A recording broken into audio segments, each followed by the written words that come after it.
Hey, Patrick, another good game for you on the mound. In terms of when you have success there, is it usually the same sort of formula, or is each successful day for you on the mound maybe different? One thing's working one day, one thing's working the other. It's kind of tough to tell. We usually have the same game plan going in. It's mostly just filled up with all four of my pitches. But, as the game goes on, you have to adjust to, batter by batter.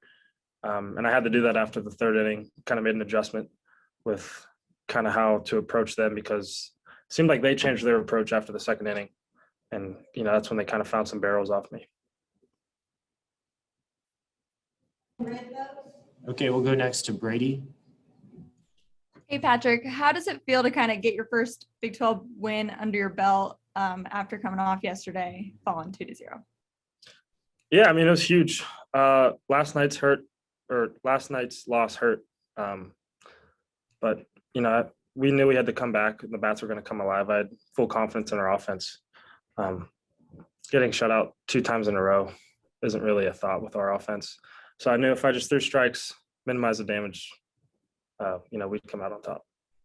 Does it kind of help you, I guess, your confidence or you calm down a little bit when your offense is producing a little bit better like they did today? Yeah, absolutely. It's great to pitch behind this defense or offense and defense rather. Yeah, it's definitely a lot more relaxing.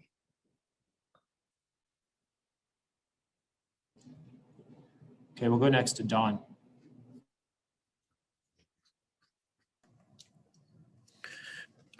Patrick, you said they changed their approach after the second inning. Can you elaborate on that? Yeah, so the first 2 innings, it seemed like they were sitting off speed. Traditionally, I throw a lot of changeups and off speed to get guys out. It seemed to work the first 2 innings.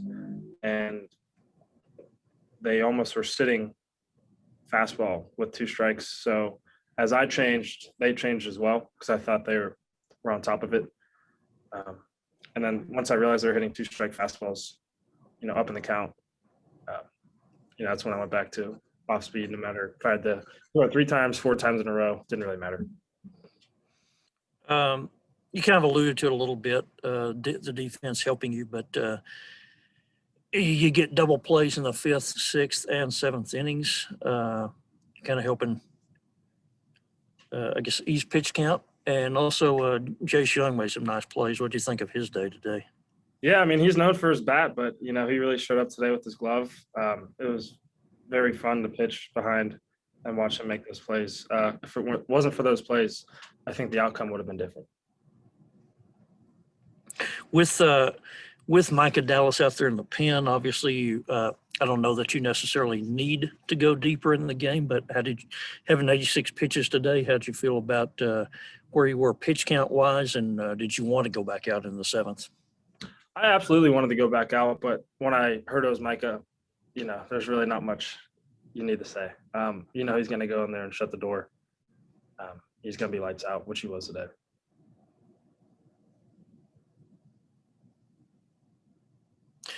So just how did you feel about your pitch mix? Was everything working pretty well for you today, or what else did you what was working best? I'd say my changeup was working best. Establishing my fastball was a key part of today. Throwing or landing curveballs for strikes, I think that was the problem I had last week a little bit. That's why I got touched up against UConn. So yeah, just throwing the curveball for a strike, establishing the inside fastball, and putting away with the changeup was a good formula today, and had all 3 of those going well.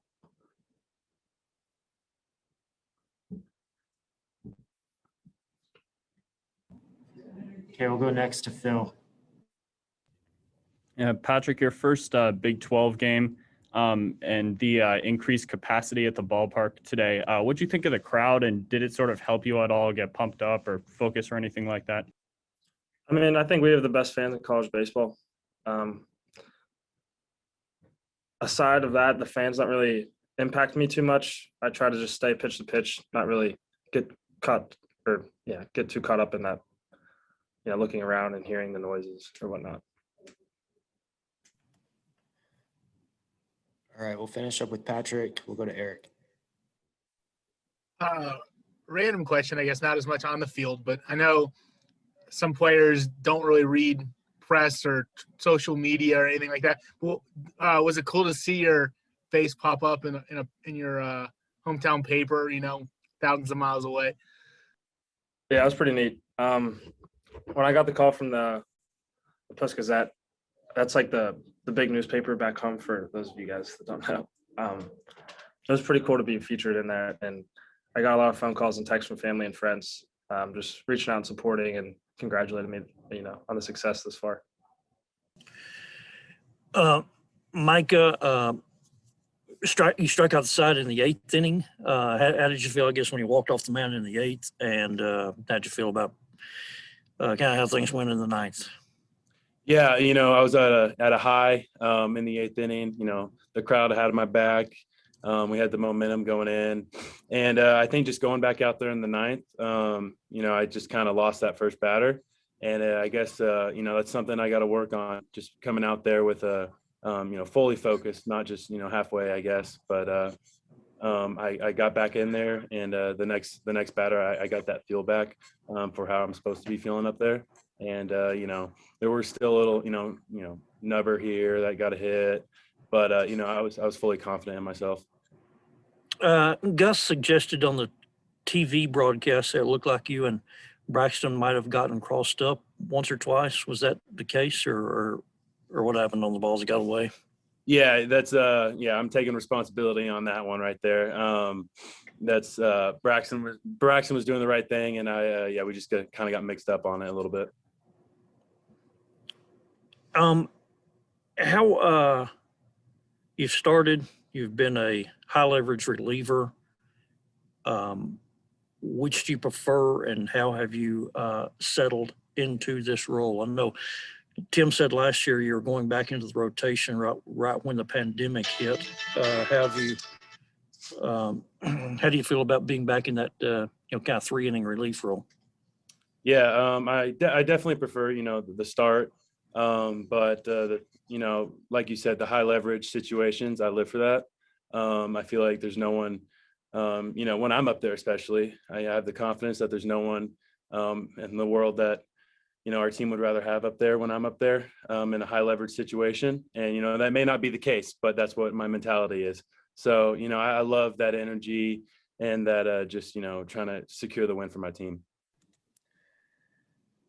As a reminder, please mute your cell phones, even though we're virtual. We'll move on to Eric.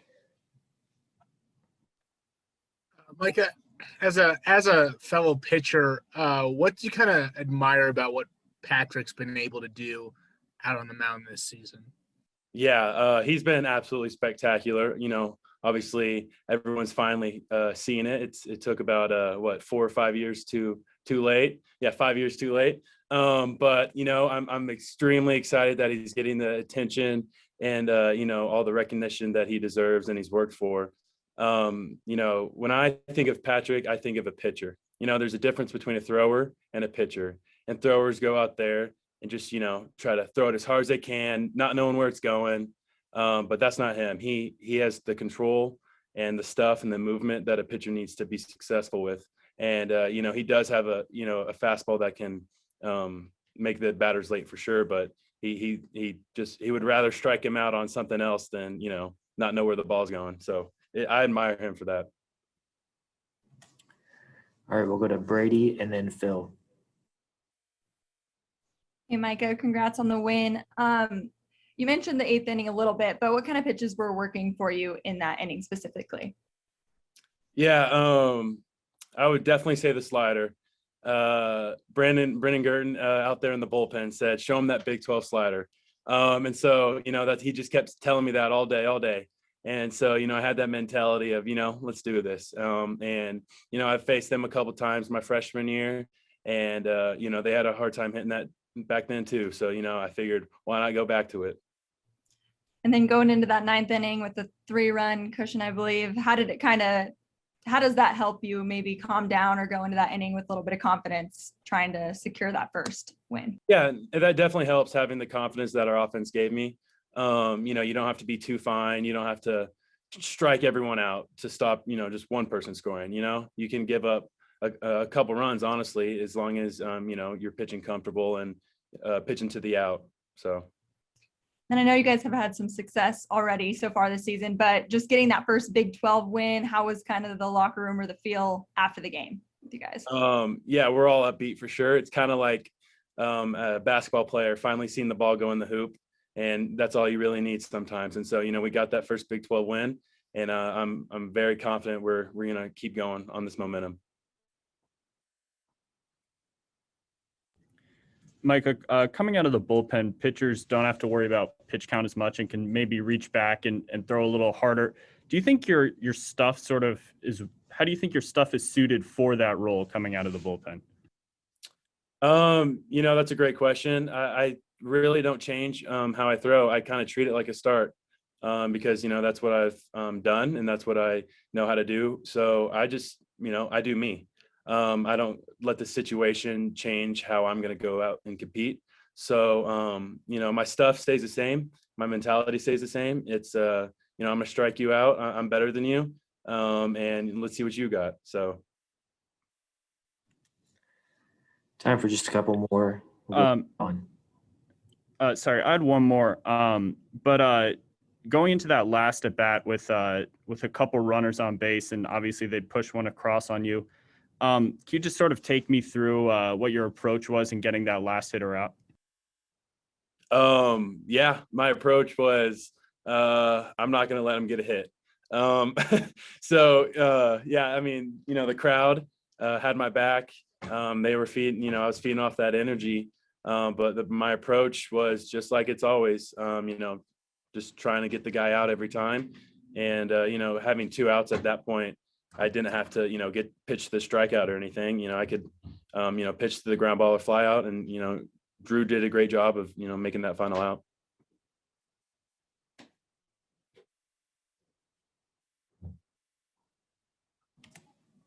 Okay, we'll finish up with Don.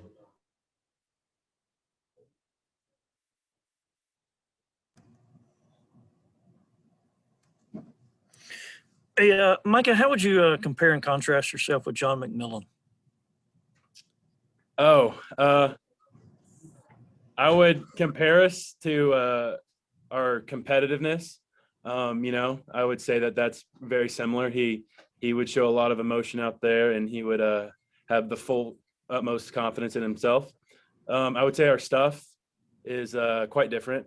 He's a power arm that has a wipeout curveball or breaking ball, whatever that was. It's disgusting, and it's a wipeout fast something. I don't even know what it was, but he definitely was more of a power pitcher, and I would say I'm more of a strike thrower, kind of throw it where I want to. And J-Mac obviously did a good job at that too, but I would say my stuff isn't quite as fast as him. Hey, Coach, congrats on the win. First off, I guess, just how does it feel to get that first Big 12 win under your belt? And what was kind of your message going into the game after yesterday? How did you kind of approach today? Each day is an opportunity for these guys. They love playing baseball. They spend a good bit of their time preparing, and we want them to embrace every opportunity they get. And that's really as simple as that was. And I'm really proud of the way Patrick and Micah threw the baseball. Those guys gave us an opportunity to win, and the guys played good defense, and it was a fun game to watch. All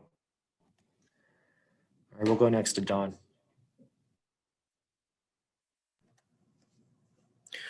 Tim, what did you think of the day Jay Young had in the field? What'd you think? I thought it was pretty solid. There's a reason you're asking me, right? Yeah. He played an outstanding second base today. Took at least 2 hits away, if not 3. One of the balls was, I think he definitely took 2 away. I think Nate picked him up on 1 on a pick. I thought he played great.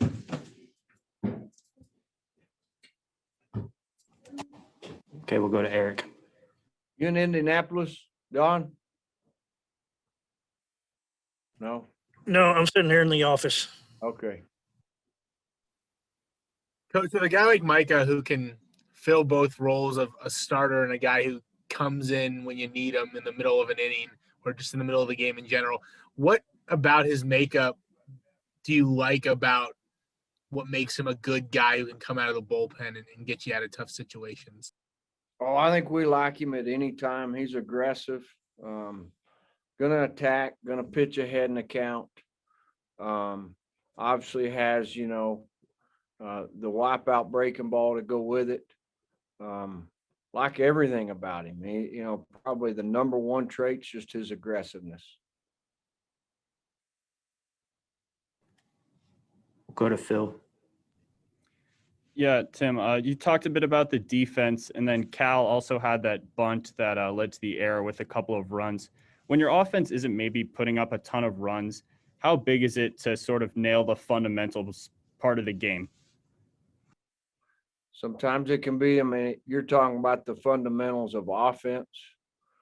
Yeah, just there's people overall. There's people that, in the big leagues or in the rooms, with all crunching all the numbers that would say the sack bunt's not a good play. Obviously in the amateur game, it can be a good play. I think it's part of the game. Cal executed it. We benefited from it.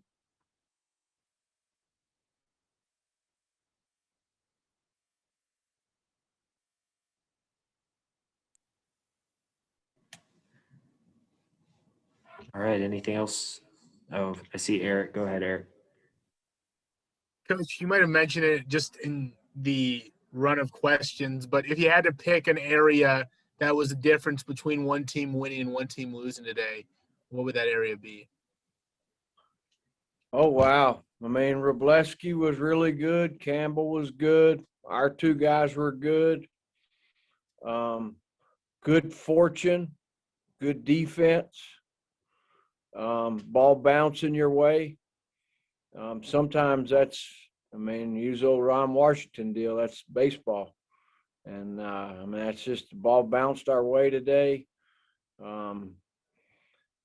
And so, again, I don't think it's so much you can't pinpoint one thing. Our guys, I think both teams played pretty good. You like your chances. I think both teams like their chances with the arms we both ran out there. All four guys threw the ball awful good. We'll go back to Don.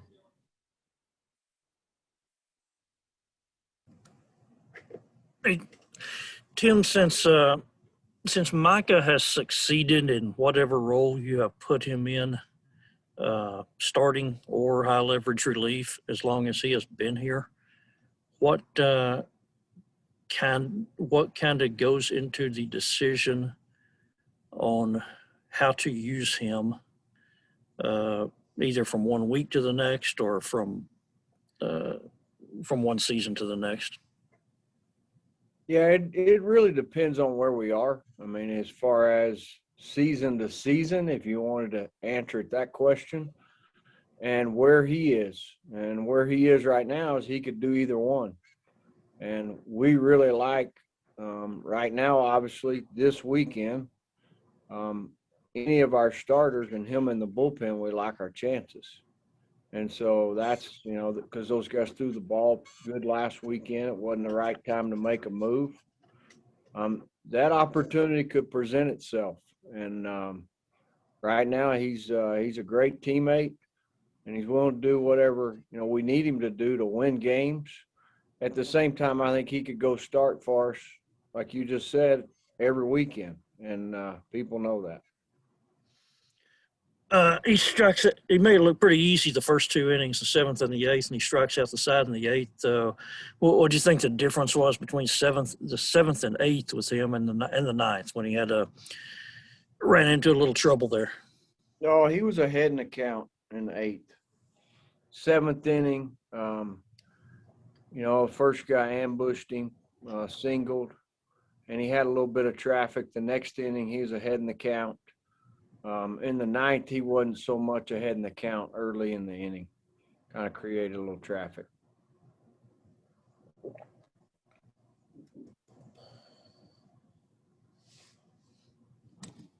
What'd you think of Kurt Wilson at the plate today? He ran into one. He was better today. And again, each day is an opportunity. It's neat to see him, bounce back and have a good day.